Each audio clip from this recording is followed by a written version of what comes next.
Hey y'all, and welcome to Culture Cult, where we are one podcast with 197 countries to explore stories and history from. I'm your host, Marie, and this episode we're diving into a country. So each season we will feature different countries to highlight, whether it be by randomly spinning the globe, fan choice, or featuring a local from a certain country and hearing their perspective. You can have a say in the next country featured by following our Instagram at culturecultshow. Also, remember to comment, rate, and subscribe to the show on whatever platform you're listening on, and cheers and enjoy. Today, my grandmother Lollie will be rejoining us for the second episode of Greece, and we're going to be talking about everyone's favorite, which is Greek mythology.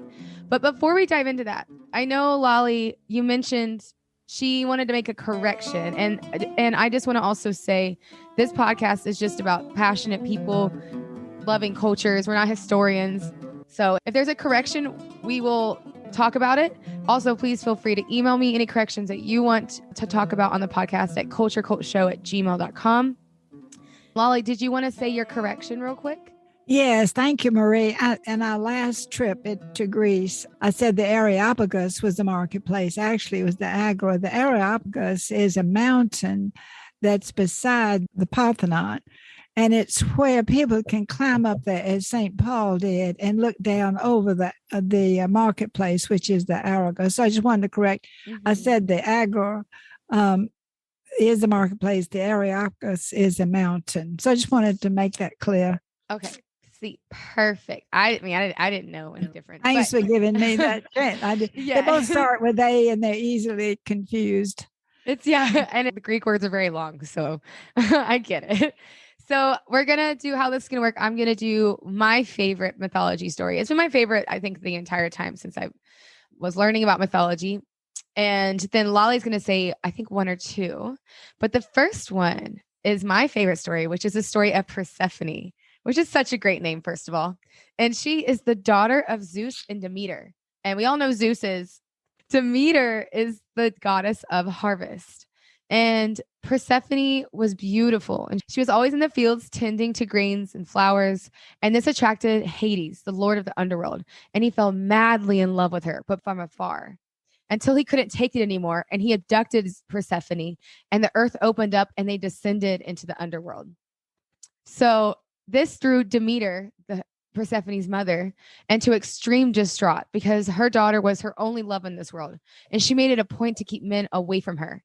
She went into incredible panic and did not know where her daughter went, except for Zeus and Helios, the sun god, witnessed the kidnapping. Helios, the sun god, felt bad for Demeter and told her what he saw.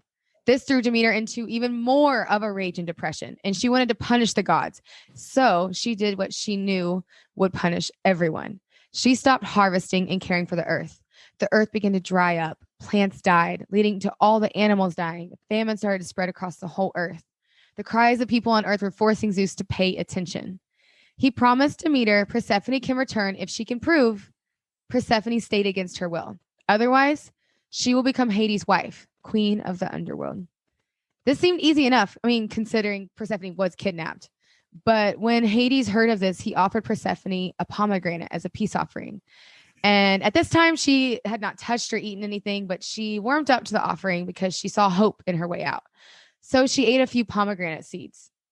But he had tricked her, because if someone eats from the underworld, the more they crave the underworld. So when Zeus asked Persephone where she wanted to live, she said with Hades. This drove Demeter into a fever again, and she said she will never give harvest to the earth again, and everything and everyone will die. Zeus then came up with the solution that 6 months of the year, Persephone will stay with Hades, and on the other months, she will stay on earth with her mother Demeter. While Persephone is on earth, the ground and the flowers and the harvest flourish, and there's life. But once she leaves, Demeter retreats, and everything slowly dies. So I love the story because this Greek mythology of Persephone and Hades explains why we have seasons such as summer and the dead of winter. I love that because honestly, I wouldn't know any difference. I'm not even that good at science now. If someone told me that's how seasons work, I'd be like, that makes sense. Someone got kidnapped and the mother goddess got mad. And yeah, of course, that's how we have winter. Wonderful story, Marie. And the ones I'm going to tell also involves Hades. It's interesting that we both chose Oh, really? mythological He's an stories that involve. interesting. He's interesting because everyone else gets to be the god of the sun, the ocean, and he gets to just dwell under earth in a dark, dank space alone. This poor guy. Like, Well, poor and I guy. think to the Greeks that the differences between the heaven, the earth, and the underworld, they were three very equal places in the Greek mind. Mm. And the story I have that involves Hades is the story of Orpheus and Eurydice. And this is, I think you'll find this interesting and relating to what you have just told about Hades. Now, this story is about a musician, but he's also a hunter. His name is Orpheus, and he played the harp. And he was married to a lovely, she was actually a nymph in the story. Her name is Eurydice. And she was running through the woods one day, and she was attacked and bitten by a snake. And so she died.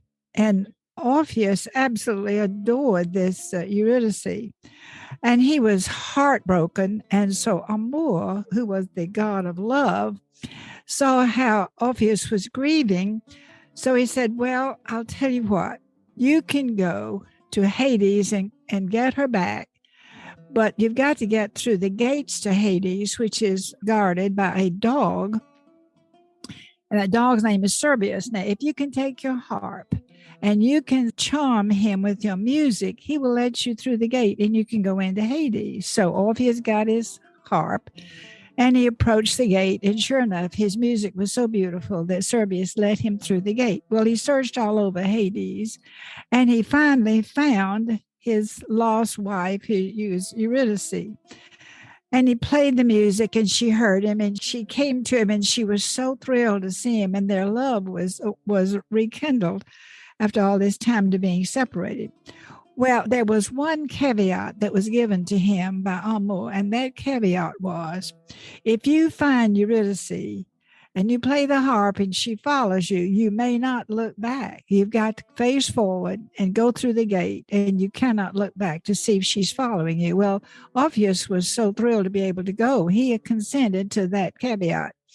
So when he found Eurydice, he played the harp and she's following him, but he didn't look back at her at all.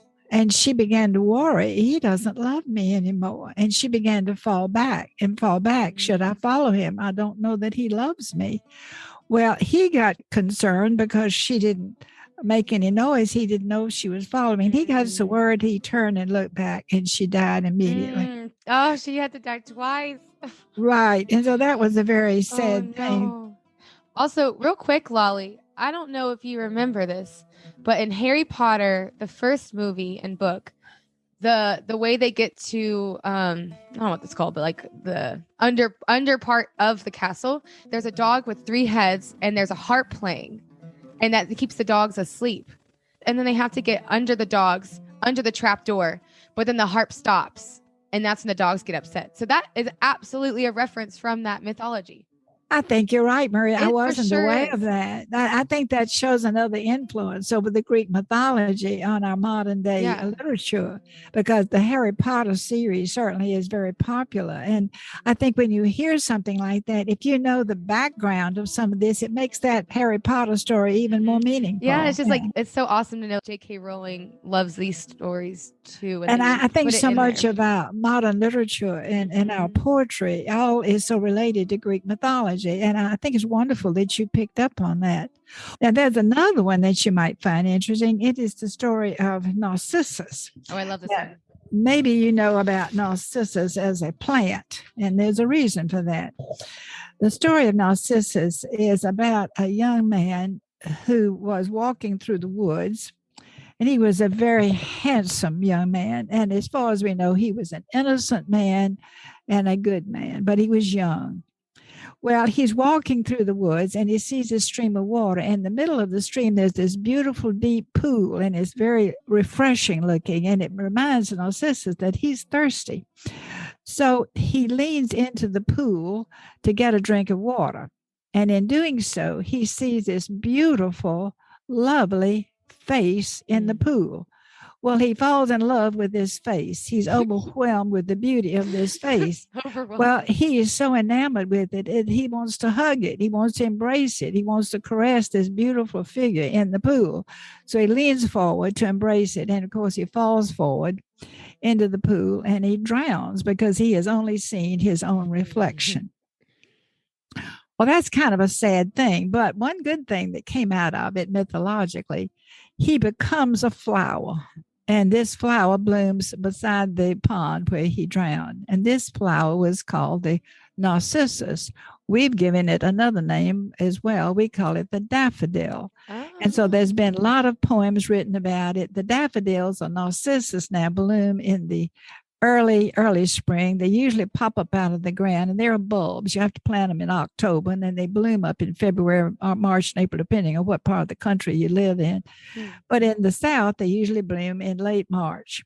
And these beautiful yellow blossoms come up out of these green stems.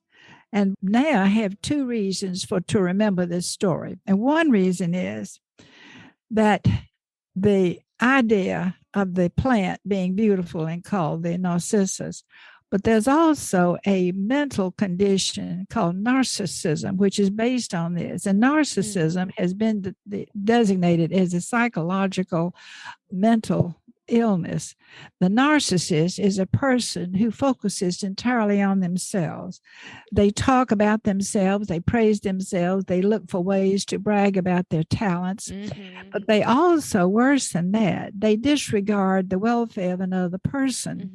And so this narcissistic personality is treatable by medical people, and I don't know how exactly they are treated medically, but it is on the American Psychiatric Association considered a mental disorder.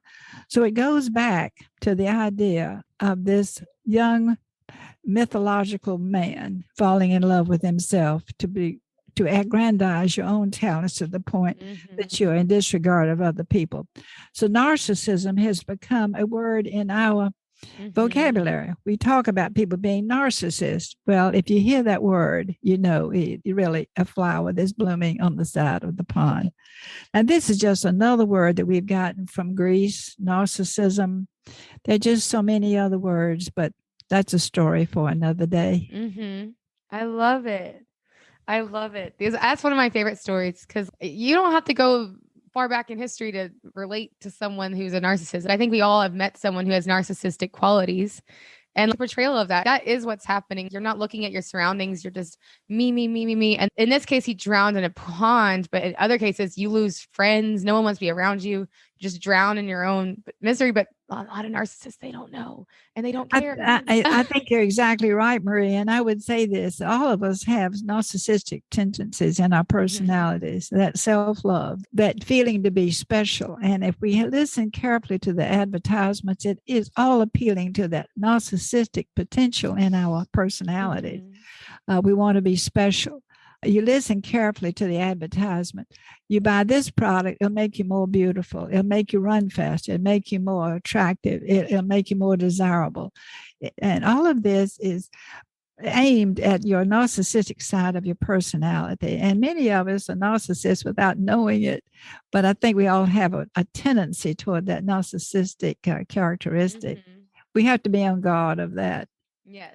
That's why I love. And so again and again, I would say to you that the Greek influence in our culture is in everything, in our art, our music, and even in our advertisements. Yes, I love it. And now this was just going to be just a short, quick episode. We just wanted to do on a couple mythologies because there's so much to talk about Greece. And I was feeling overwhelmed by the amount of mythology stories, but I went ahead and picked my favorite one and you picked yours. But I highly recommend the story of Odysseus. That's by Homer. That's always a good one if you do like mythology stories. But this is a shorter episode, and I just wanted to say thank you, Lollie, for coming on again. Our next episode will be on Greece versus Sparta, which is the one I'm so excited about. So I guess I will see you next time, Lollie. And I'm going to try to say thank you again. It's I don't know why this is so hard to me. Efcharisto? Efcharisto. Efcharisto. That means thank you in Greek. Think of the word Eucharist, and then Eucharist. You just Eucharist, If Caristo. If Caristo. Again, thank you in That's Greek. thank you in Greek. Yes. Right. And check out our next feature, which will be Sparta versus Athens, which I'm so excited. All right. See y'all next time.